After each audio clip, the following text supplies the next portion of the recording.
باشه او یکی رپیتیشن بکنی میگذرونیشو میرای محفل که میگذرونی بعد یه هفته خودت نمیره او علمی چیه؟ او علم هم نیسته. سوره 57 قرآن سوره حدید است.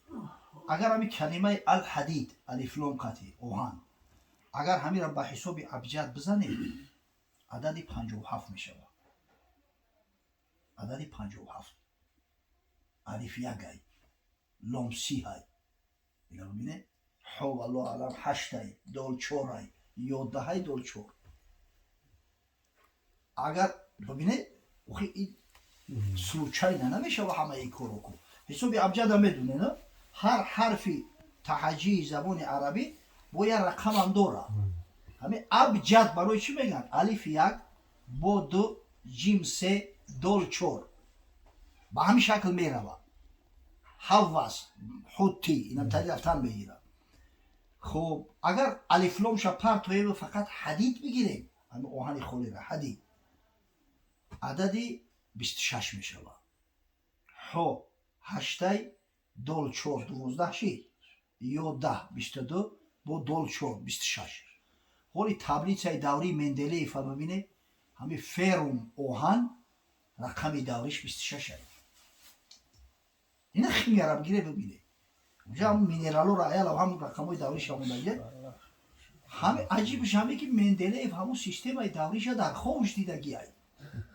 همین در اطراف همین کار میکرد یا همین در فکری همین چیزا به دست نمیدونست چه کنم یا شب خوب میبینه همین تبلیغ به همین شکل صورت که اوزی هسته همین خیلی در خوبش میدرویه ای خوب میپره میخیزه و اون رو مینویسه.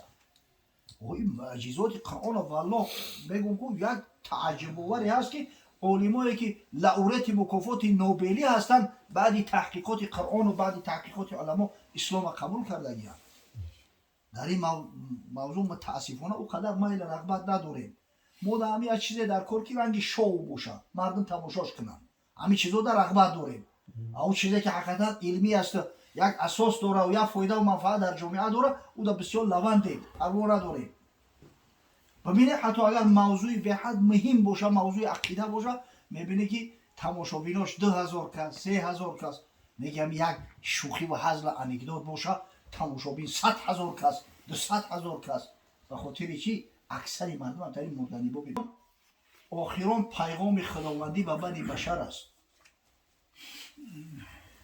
حضرت میگه علامه اقبال که واعظی دستانزن افسانه بند معنی او پست حرفی او بلند از خطیب دیلمی گفتاری او با ضعیف شاز و منکر کاری او همین واعظای افسانه‌گو میگه این همی کسایی که ای بالای منبرو افسانه میگن موعظه صحبت چو همش میخوایی تا قرآن پیدا کن وقتی همین خیلی کلام نازنین داره الله اکبر تنبلی و روی چی باشه. یک عالم محقق یهودی والله علم خطا نکنم 20 سرمن گفتن یک شخص است میگه که مسلمان ها کامیاب نمیشوند بعد سبباشو بیان میکنه برای چی کامیاب نمیشوند. مسلمان ها میگه قرآن دارن اما اکثر مسلمان ها قرآن خونده نمیتونن. این کلام پروردگار است قرآن است. حقیقتا امروز علمای اروپایی هم میگن که در دنیا یگانه کتابی که یه حرفش عوض نشده است قرآن است که چون هم اقرار میکنن زیرا حافظی الله یا خیره عوض کرده نمیشه. اکثر مسلمان ها اگر چنده میدونن که قرآن کلام الله است خطش خونده نمیتونن. بعد با دوام میته میگه همونایی که خونده میتونن اکثریتش معنوش نمیفهمن. خط یاد گرفتن میخونن نکی معنوش نمیفهمن در قصه فهمیدنش هم نیست. اونایی که معنوش هم میفهمن با قرآن عمل نمیکنن برای همین هیچ وقت کامیاب نمیشه و با قرآن که عمل نکرده یک جا کامیاب میشه. از من بگوی عالم تفسیر گوی رو خدا رحمتش کنه شیخ سعدی را نصیحت کرده است. از من بگوی عالم تفسیر گوی رو گر در عمل نکوشی نادان مفسری. باغی درخت علم ندانم با جز عمل با علم اگر عمل نکنی شاخی بیبری. همین کسی که عمل نداشته باشه او آدم نادانی به عقل وجود ندارد. علم آدمیت است جوان مردی و شرف، ورنه ددی به صورت آدم مصوری. امروز غره به فصاحت که در حدیث هر نکته را هزار دلایل بیاوری، فردا فضیح باشی در موقع حساب گر حیله بیاری و عذر بگستری.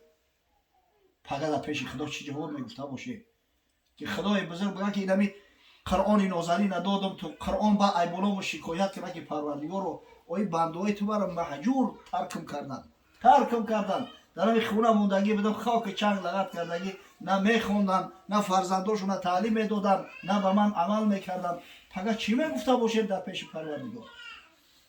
قسم به الله مشکل ایده.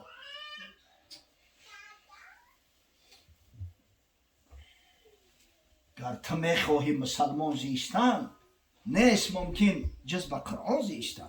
و حضرت جنبستش میکنه علامه این بود میخوای مسلمان زندگی کنی، مسلمان وفات کنی، فردا روز قیامت در حلقه مسلمان ها و محبای رسول الله صلی الله علیه و سلم خداوند حشرت کنه، علاج دیگر نداری، طبق قرآن باید زندگی تا برات بگذاری.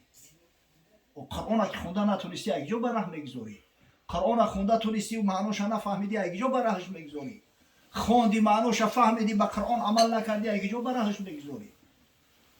وصیت پیغمبره که من همین قرآن در بین شما گذاشتم چنگ به همی بزنه هیچ وقت گمراه نمیشه. و این کلام الله یا که میگم با قصاص میگیره، از دشمناش قصاص میگیره، ای منافقا قصاص میگیره. قصاص شب روز قیامت نمیمونه در همین دنیا. همین قوریه که از قرآن چیزی را حفظ میکنه بعدا به سبب تنبلی ترکش میکنه که فراموش بشوه، مرتکب گناه کبیره میشه.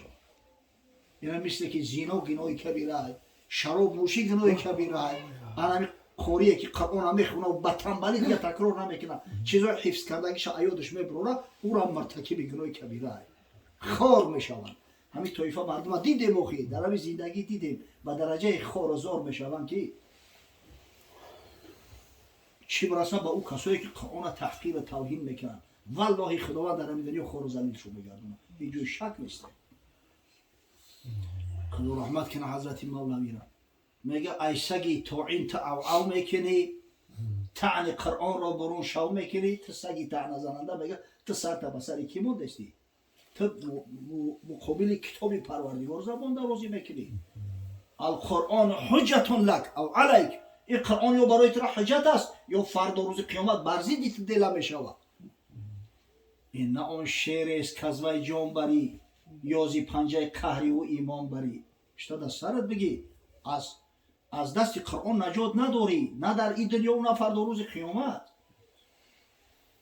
تا قیامت میزند قرآن ندا، ای گروه جهل را گشته فدا، که مرا افسانه میپنداشته، تخم طعن و کافری میکاشته.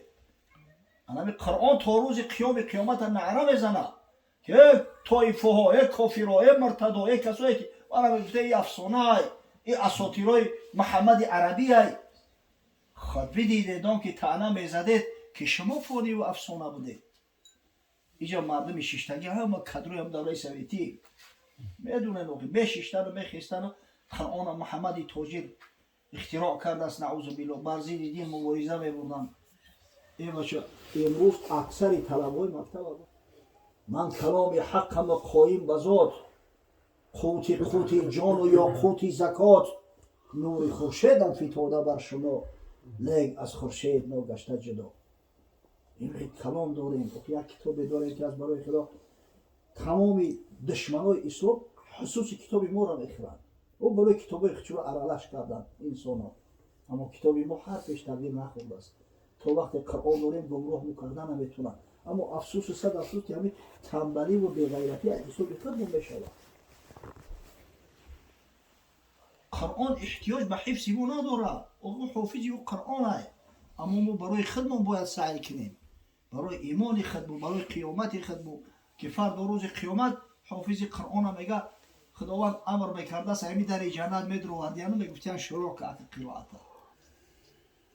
تصور کنه چند که میره همین تریتوری همه شیطان، چند شهر میگذری چند فزینده میگذری تو همش ای تو اگر فرزند حافظ قرآن باشه و دستی پدر و مادر بود دستش بگیره و بعد قرائت کرده بگیره برش و سبحان الله آخه قرآن 6236 آیت های این میدونه چی خواهد سفره تایی بکنه میره همه همیره پروردگار در اختیاری همون میتر اقلا نمی یوسین تبارک از یاد بدونه خیلی جورا میگیره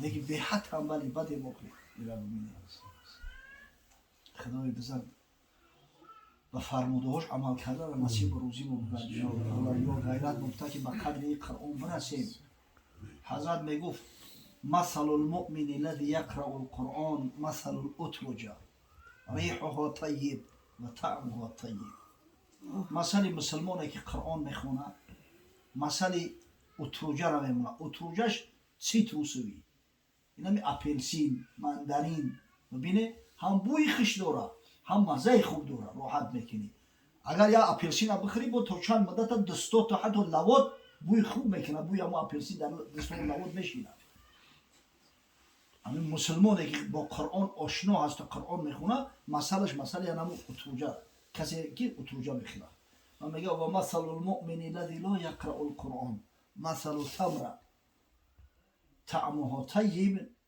ولا ریح لها اما مثل مسلمانی که قرآن هم میخونه مثل همون خرمای قاق هم میمونه که مزه شیرین هم که باشه بو نداره خرما و مویزه دیده که بو نداره الان مثلش مثل همون هم میمونه تصور کنه که در خونه وقت تلاوت قرآن میشود یک بوی خوش تمامی همه افق فرو میگیره هر ملائکه‌ای که به مشامش همون بو میرسه این بنیای ما پرشیده است محکم شده از یک بوی قرآن حس نمیکنه ملائکه احساس میکنن و بورا شاید صدها هزار باشه همه همون به همون بو می اومدین همون خونه بالاشا با پرده رحمت بپوشونن خبر اهل او خاندان پیش پروردگار میگیرن میبرن این قدر نعمت های همین خونه کسایی که اقاری اقلا دارن خونه آدمای زنده هست تو خیلی موضع ذکر است مکان زیارت ملائکه ها می شود